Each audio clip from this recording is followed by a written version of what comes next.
Hello once again, and it's been a while since I did one of these, but here we have it, 1989, My Life in Film.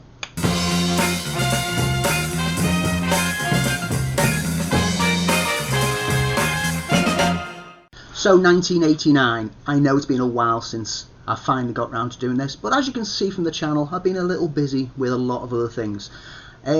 Let's get started, shall we? Let's jump straight in with the top 10 films at the box office in 1989. At the top, Indiana Jones and the Last Crusade. We've got Batman, we've got Back to the Future Part 2, Look Who's Talking, Deadpool Society, Lethal Weapon 2, Honey, I Shrunk the Kids, Ghostbusters 2, The Little Mermaid, and Born on the 4th of July. A few sequels in there, a few films that I'll be talking about, a few that I won't. I'm not going to be touching on films like Look Who's Talking, because I didn't particularly like it, I didn't take to it, so I'm not going to bother. This was the year that Laurence Olivier passed away. He passed away in the July of this year. The screen and stage actor died peacefully in his home in England, and Sony bought Columbia and TriStar Pictures for around $5 billion. Peter Gruber and John Peters were placed as chairman and co-chairman after settling a deal with Warner Brothers. And the Oscars for this year's films saw Driving Miss Daisy, which I won't be talking about, genuinely will not be talking about, as got the Best Film, Best Actress and Adapted Screenplay, and Oliver Stone got the Best Director for 4th of July. Daniel Day-Lewis also scored an award for lead actor in My Left Foot. So let's get straight on with films that stood out for me through my life that came out in 1989. So we'll start with that Oliver Stone film, Born on the 4th of July, a biographical war drama based on Ron Kovic's autobiography.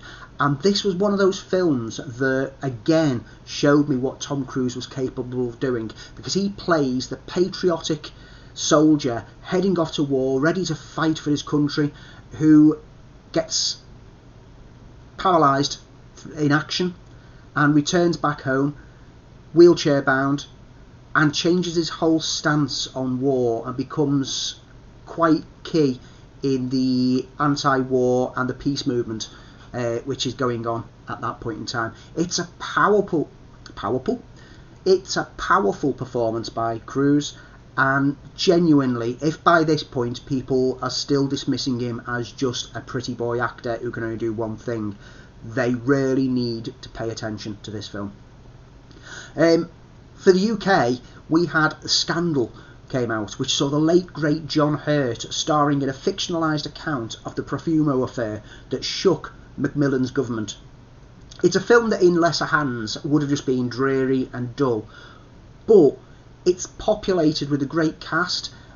Hurt himself completely works in the lead role, and it's because of how much he engages with the story and makes you engage with him that you get carried along through it, and you get to understand what the whole Profumo affair was about. And Joanne Whalley-Kilmer absolutely sizzles as the woman at the centre of the scandal.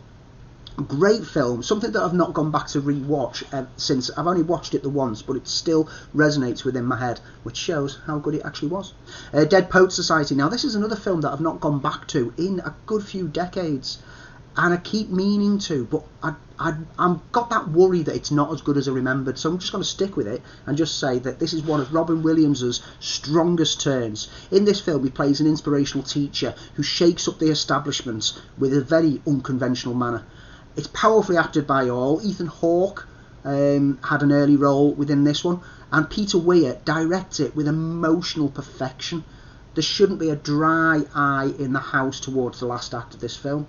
And yeah, Robin Williams, when he gave his all into a performance like with this, and like with Good Morning Vietnam, etc., you could see that he was more than just a comedian or comic actor. He was a solid presence. What a great film. There's a film that came out this year that I only got round to watching last year, and those who pay attention to the podcast will know that I spoke about Field of Dreams, and boy, what a film.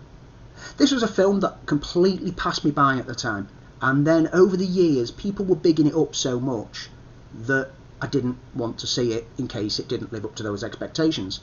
It sees Kevin Costner as a farmer who hears a voice telling him to build a baseball field, which is then visited by ghosts of the legends of baseball. And yeah, everyone's heard the quote, "If you build it, he will come." And I'd heard that for decades, and I didn't quite get it, but I'd used it myself. I'd used that quote, even though I didn't know the context of it in the film. Now that I've seen the film, hearing that line, it has so much more impact on me now. I feel that I missed out in not having this film impact on me at an earlier age. So that was my loss, but at least I've caught up now. And this is why I encourage people to dig back through your old film history for things that you've not seen and check them out.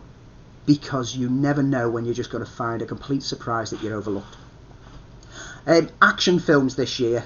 There was quite a fair few. Action, the 80s were all action, let's be honest. The Return of the Musketeers. Now, I've spoken previously on the podcast and also on, I think the very first one of these, I was talking about the first films, the Musketeers films. And this year, Richard Lester got the gang back together for the Return of the Musketeers. It was a decade and a half since the last film was made. And Michael York, Oliver Reed, Richard Chamberlain and Frank Finlay are the four Musketeers, now getting on in their years a slight bit, and the film references that. The film makes note of the fact that they're not the youthful Musketeers as they used to be. And everything in the film is given the same vibrant approach that the earlier films had, but something doesn't quite feel right, and that's probably as a result of the sad loss of Roy Kinnear during shooting. An accident on set after some confusion over where the cobbles on a pathway were supposed to be wet or they were supposed to be dry, and Roy Kinnear, who wasn't really skilled in horsemanship, he was flung from his horse and passed away. That sad loss, you can feel the impact of it through the performances, you can feel it through some of the energy is lacking a bit, and it left a sour taint on the film. It's still worth watching as a fan of the Musketeers films, but it's a severe step down from those first two films. Tango and Cash, so buddy cop movies we've spoken about a few times over these past few episodes. And Tango and Cash was a buddy cop movie. However, in this one, which saw Kurt Russell and Sylvester Stallone team up as the two cops, they're two detectives who were framed for a murder and chucked into prison. So they escape from prison to go off and prove their innocence by taking out the bad guys. The buddy cop aspect, giving that fresh new slant where the cops are actually on the run, works well enough, even though it does play too close to the cliches and the staples of the genre. You've got the bickering, you've got the different approaches to how they do things, but it's a fun diversion. It's worth checking out, not something that you'll want to revisit. License to Kill.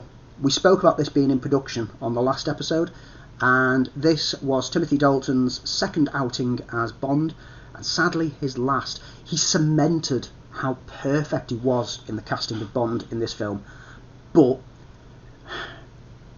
the studio moved on without him afterwards.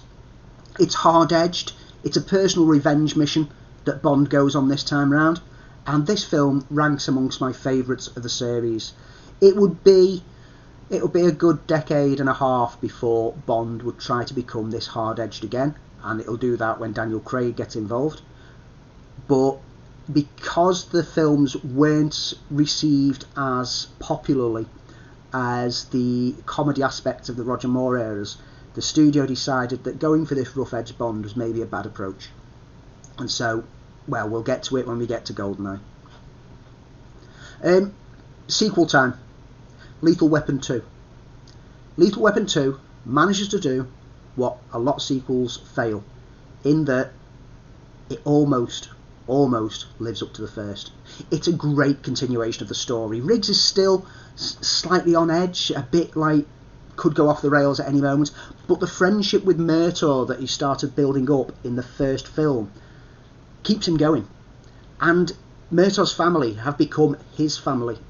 This is his lifeline that he needed to bring himself back to reality. And you can see the growth of the character in this. And you can see how he's slowly starting to appreciate life a bit more. And in this, he gets to appreciate the life and love of Patty Kensit, which, fair do.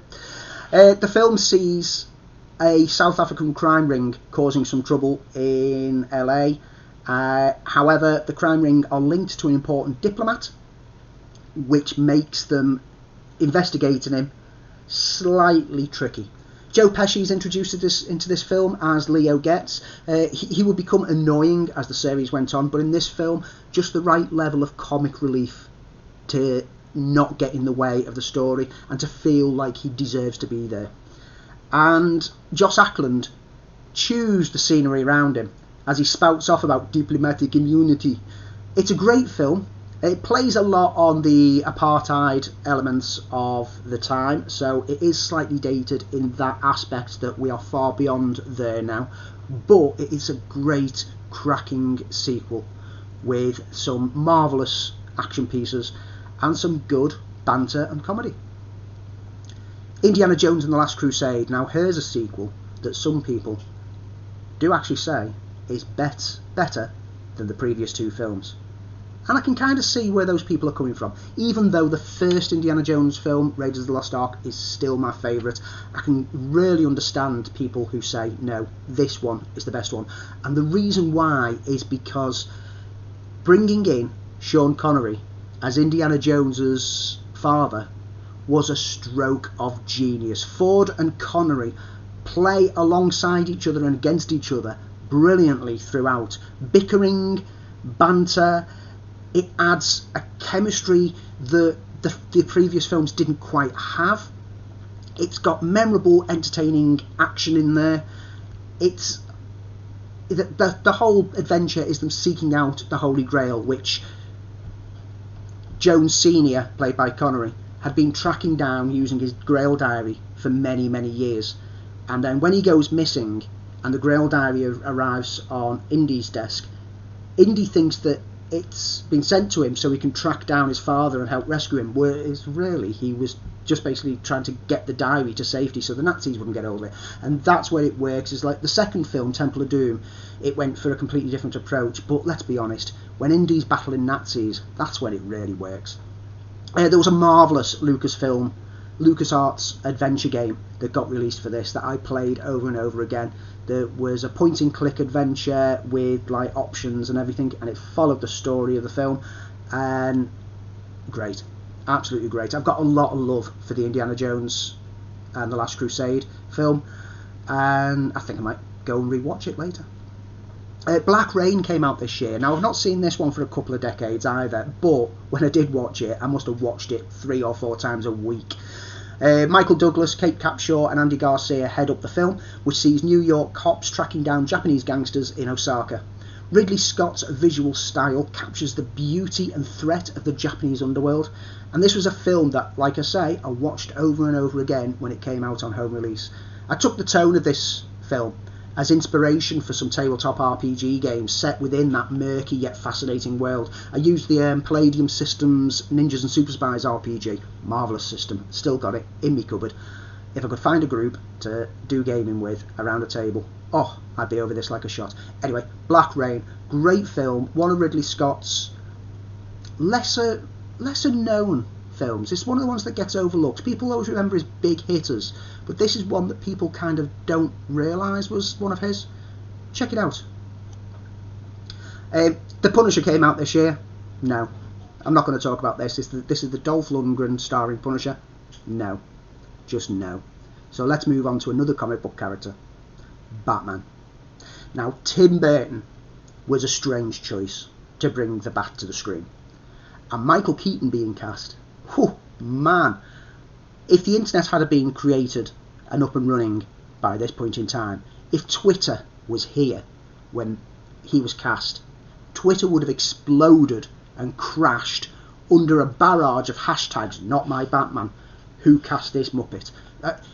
It was a ridiculous idea. The letters pages of movie mags were filled with people who were very outspoken about how Michael Keaton was a bad idea. And then as the film was getting closer, people were looking at the costume and going, why is everything black and dark? This is ridiculous. Batman, because up until that point, Batman was the Adam West, bright and colourful. And so a lot of people were latching onto that idea.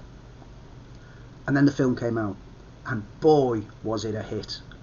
Oh, you had a solid piece of comic book action with an iconic look. That black costume became so iconic. The giant logo on the chest, marvellous. Jack Nicholson as a marvellous version of the Joker. I won't say definitive because there's no such thing as a definitive Joker. Anyone who says the term definitive Joker hasn't read comics, because there isn't a definitive Joker. Whew. Got that off my chest. The Batmobile, the design of that is marvellous. The Batcave, the logo, the costume, everything's dark, everything's moody, but there's light humour thrust within to balance things out.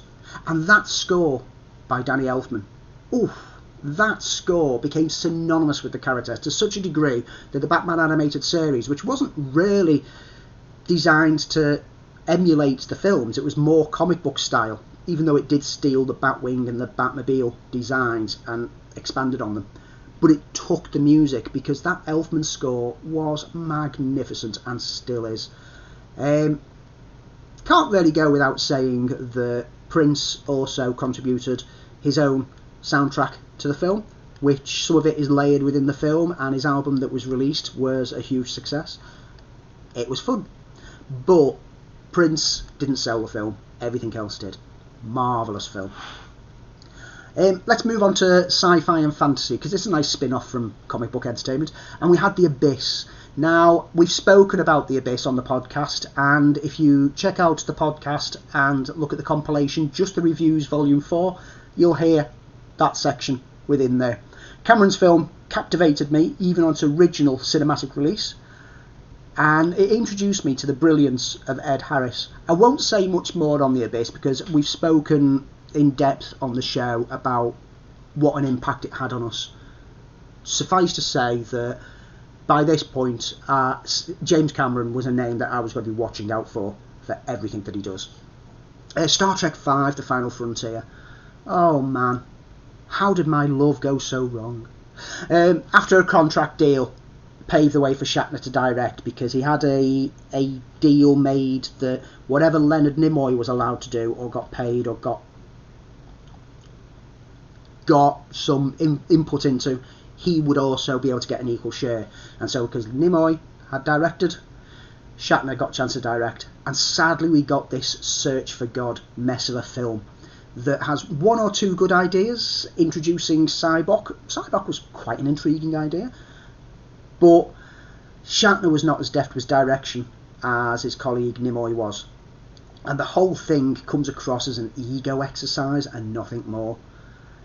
It immediately skippable in any rewatches, only because I'm a completist when I rewatch stuff. Did a rewatch Star Trek V the last time round, and it just really gets worse every time that I watch it. But if you've never watched the Star Trek films, feel free to watch them and then skip over number 5 and pretend it didn't exist. It doesn't have any consequence on the later films. Back to the Future Part 2, another sequel. This is one that, when it first came out, the muddled jumping backwards and forwards in time didn't quite grab me, and I was quite underwhelmed with it. I mean, it was still fun, and it still looked great, but it wasn't what I wanted. And it was only once it was coupled with the next film, which would come out the following year, we'll talk about that when I talk about 1990, that this film worked as a whole. It made it so that once all 3 films are out, to watch them all together, you can appreciate the whole story. And it's an unbeatable trilogy of films, but it was one that, this is a film that can't stand on its own feet, because it needs the first film, and it needs the third film, because it needs the first act and it needs the last act. This is a middle section, and so it doesn't work as its own film, but as part of the full story, once you've got the whole lot, marvellous. Absolutely brilliant. Just not one to watch like that. Horror-wise, Pet Sematary came out this year. Now, this is an adaptation of a Stephen King book that I've not got a lot of love for. I think that it's one of his worst written books. I've never gelled with it. It feels over the top at times, and when it was given a film treatment, I wasn't that enamoured with the film either. The film didn't work for me. It's got a huge following. There's a load of people love it. In recent years, this adaptation seems better, but only because the more recent adaptation of Pet Sematary was absolutely turgid. It was garbage. So if you've watched that version of Pet Sematary, go back and watch this version just to, sully some of the taint of that terrible mess, and watch this one. Just don't expect anything great. This is the problem with a lot of Stephen King properties, is they don't adapt very well, and when it's a Stephen King book that didn't quite work as itself, adapting it was probably a bad idea. One film that I need to go back and rewatch, I've seen it a few times over the years, and every time I've always enjoyed it, is the satirical body horror comedy Society. It sees Billy Warlock as a Beverly Hills teen who discovers that the wealthy elite are some kind of gruesome cult monsters. Seriously. It's a film that shocks and dazzles with practical special effects, whilst underneath the actual visual style of it, there's a social commentary that slowly eats away at you. The now infamous orgy scene towards the end still works. I've seen clips of it when I've been researching horror stuff for the hashtag MTOS to remind me of moments from the film, and those moments still work well, proving that practical effects are timeless. Practical effects will always look as good as they did when they were first made. CGI effects will always look like they were made 4 generations of CGI ago. True fact. Friday the 13th Part 8 came out this year. Jason Takes Manhattan, and by this point the franchise was just getting stale, so why not shift it to the city? Almost. Disappointing. That's all I'm going to say about this. Disappointing. I say disappointing, but we weren't expecting much from the Friday the 13th franchise by this point anyway. And Nightmare on Elm Street 5 Dream Child. Now this was disappointing because the previous 2 films were actually a step in the right direction. Dream Warriors was absolutely solid, but yet Dream Child descends back down into dreadfulness again. It feels cheap and nasty. It was directed by the same guy who would give us Predator 2, and we know how that turned out. I did a revisit of the Elm Street films. I remember not enjoying this when it first came out, but I was still stuck with the franchise. I would stick with the franchise every film that came out, despite the fact that I was aware that they were getting worse and worse and worse. And when I rewatched them recently, I could see, because I watched them so close together, how it started so good with the first film, dropped for the second, went suddenly back up, and then just kept going down. I probably won't talk about Part 6 when I get round to that one, because there's nothing much to add. Comedies this year. So we saw UHF. Now, Weird Al never quite hit in the UK as big as he did in the US. And so for those of us who latched onto him at an early age, managing to get hold of any of his parody songs or albums, it was like trying to track down gold. We knew that these existed, but we didn't find them. And so it came as a huge surprise when this popped up in a video rental store. And I just saw it and saw Weird Al's name on it and knew I had to watch it. Took it home, popped it in the VHS, and I lapped it up. It's wacky, it's zaning, it's immensely juvenile fun, as Weird Al tends to deliver. And in this he plays George, who gets the deeds to a local TV station and creates a series of crazy shows and satires. It is basically an excuse for Weird Al to just concoct little parodies of all the things that he loves and put them into a film. It's nonsense. If you're not a fan of Weird Al, you're not going to like this. But if you are a fan of Weird Al's style of humour and musical comedy, Oh, there's a lot to enjoy in here. In fact, I really want to rewatch this again. I rewatched it last year. No, not last year, the year before. And I was still chuckling like a little child. Because this is my humour. The Tall Guy came out this year. Now, this is a film that I've only ever seen the once when it first came out. But I remember being impressed by it. And I remember then looking out for names involved in it. I mean, I'd already been introduced to Jeff Goldblum through horror. I've already spoke about them. There was The Fly. There was also Invasion of the Body Snatchers. So, you know, there was nothing new with Jeff Goldblum. And I already knew Emma Thompson from her TV work. But it was the name of Richard Curtis, who I was kind of aware of because he was behind things like Blackadder. But seeing him as a big screen writer, and this was his debut big screen outing, it's made his name more prominent, so he became something whose name I would look out for on future films. And Mel Smith of Smith & Jones on TV, directing for a big screen outing for the first time. It's a rom-com with Jeff Goldblum and Emma Thompson. I've not seen it since it first came out, like I said, but I do remember it being witty and intelligent as a comedy. And it has a famous, iconically bad sex scene, which is deliberately bad. It's not that it was poorly directed, it was deliberately made to look clumsy and ridiculous as a kind of like a little stabby joke towards rom-coms that insert a sex scene for no reason at all. Fun. Ghostbusters 2, more sequels. The boys are back in action as another spirit manifests itself in New York. A cursed painting, pink slime reacting to emotion, and most people in New York, grr, angry people, grr. Most people seem to have forgotten who the Ghostbusters are. They become pale imitators and party entertainers going round, and no one cares. But then, when everything starts to go wrong, who are they going to call?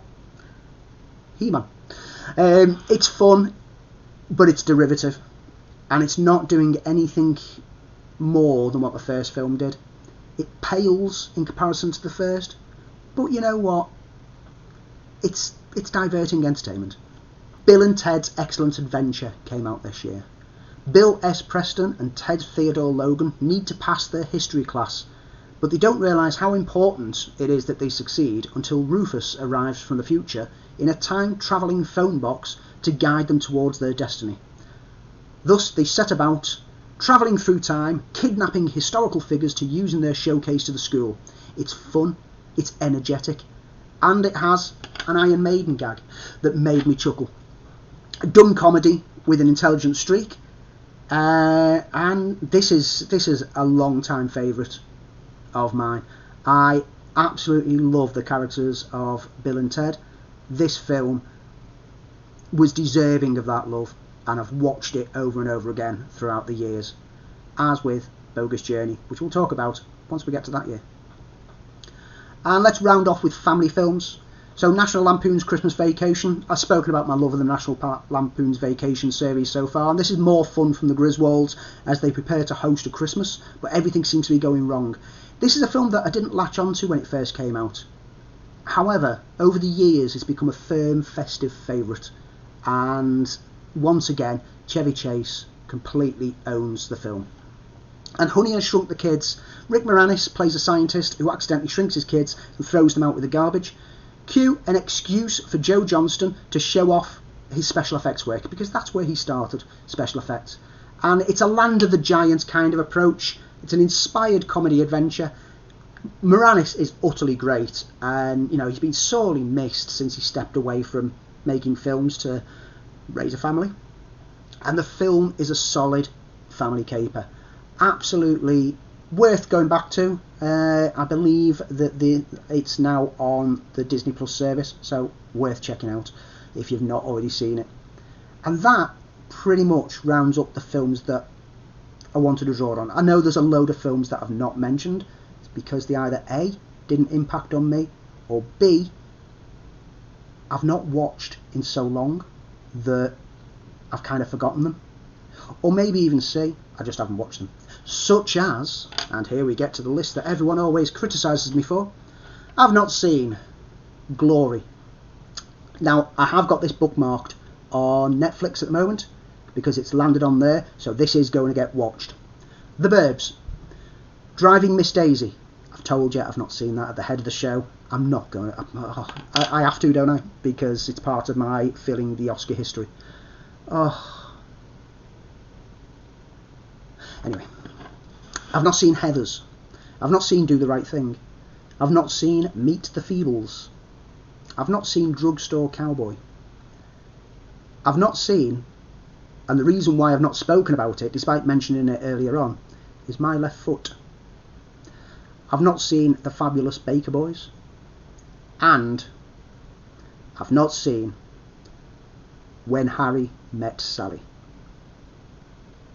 Mock away. You know where the comments are. Get down there and mock away. Feel free. Start pointing out that how can you say that you know films when you've not seen all these films? Because there's thousands of films released every year around the world, and I've only got so much time in my life. Furlough's only going to last for a couple more months, and then I'm back at work, so I've got a lot of time to catch up on. If I really desperately need to see some of these films, let me know which ones. You know the score.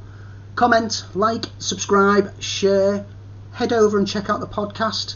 I'll be back again to talk about 1990. Hopefully next week. Catch you later. Watch more films. I will.